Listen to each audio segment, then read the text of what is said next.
kita akan berbincang tentang kurban. Tapi sebenarnya kurban ini bermula dari cinta. Kalau bicara cinta, maka cinta itu sulit untuk diartikan dengan kata-kata. Tidak pula dengan gambar atau emoticon atau emoji yang terkadang seakan-akan menggantikan ungkapan hati. Cinta itu dibuktikan dengan pengorbanan. Kita semua beragama Islam, bahkan lahir Islam. Tentunya kita cinta kepada Allah Sang Pencipta Jalla Jalaluh. Dia yang menciptakan kita. Di surat Al-Maidah ayat 27, bagaimana Allah memerintahkan kepada Nabi kita Muhammad SAW untuk menceritakan agar kita dapat pelajaran dari sana. Ini cerita tentang kurban. Nah, silakan dibaca. Ceritakanlah kepada mereka kisah kedua putra Adam, Habil dan Qabil, menurut yang sebenarnya. Ketika keduanya mempersembahkan kurban, maka diterima dari salah seorang dari mereka berdua, Habil, dan tidak diterima dari yang lain, Qabil. Ia berkata, "Aku pasti membunuhmu," berkata Habil. "Sesungguhnya Allah hanya menerima kurban dari orang-orang yang bertakwa." Barakallahu fiikum. Allah perintahkan kepada Nabi, "Wattlu alaihim naba'a abnai Adam bil haq." Ceritakan tuh. Idh qarraba qurbanan. Ketika keduanya itu mempersembahkan kurban. Kurban itu sebenarnya maknanya mendekatkan diri kepada Allah. Dari asal kata qarib. Kita ingin dekat sama Allah Azza wa Jalla. Kita mempersembahkan kurban itu. Al-Imam At-Tabari dalam tafsirnya menukil beberapa riwayat tentang cerita ini. Disebutkan bahwasanya salah satunya dari dua anak Adam ini yang bernama Habil, dia itu punya hewan ternak. Dia memelihara domba. Subhanallah, domba dia itu melahirkan anak domba yang bagus sekali.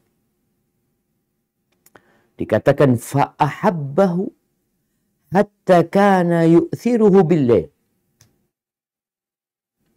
Sampai di malam hari, bagaimana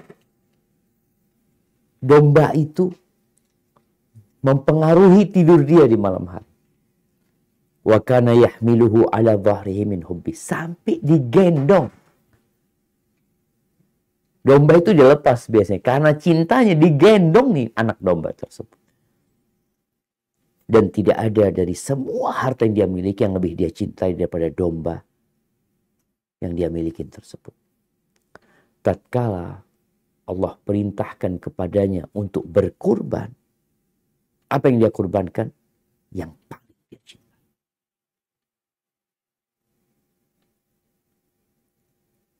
Maka disebutkan itu domba ketika dikurbankan, beberapa riwayat menyebutkan bahwasanya tidak disembelih waktu itu. Si Qabil meletakkan di satu tempat, ditunggu.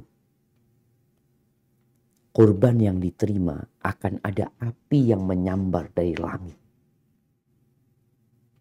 yang mengambil kurban tersebut. Sedangkan Qabil, dia bos pertanian. Dia mengorbankan ya mungkin dari hasil pertanian dia. Ketika dia korbankan, yang bagus-bagus dia makan. Ini kalau bicara kurban untuk Allah. Karena ada orang yang berkorban barang mungkin hasil pertanian, tapi dikurbankan ke siapa? Ini Qabil meletakkan hasil pertanian dia yang sudah dia pilih yang baik-baik dia makan, tinggal yang buruk-buruk yang di sana, maka keduanya menanti.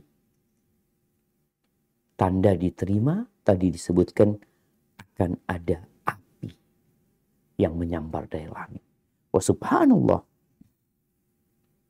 Datang api disebutkan yang berwarna putih yang menyambar kurbannya Habil.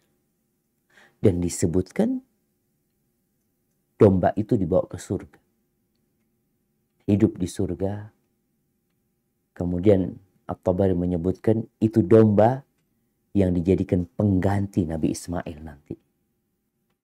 Ketika Nabi Ibrahim diperintahkan untuk berkorban.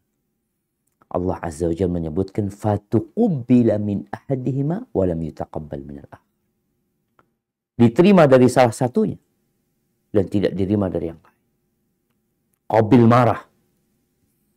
Karena kenapa dia marah? Dia malu.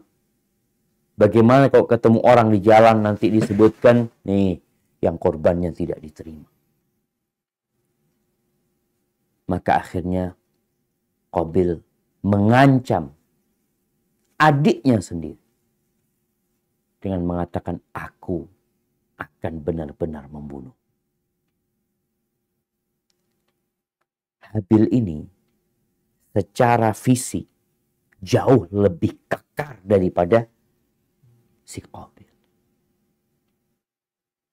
Tapi si Habil nggak mau mengucurkan darah kakaknya. Dia mengatakan innama yataqabbalullahu minal muttaqin. Allah itu hanya menerima dari orang-orang yang bertakwa. Dia mengingatkan kakaknya agar bertobat kepada Allah.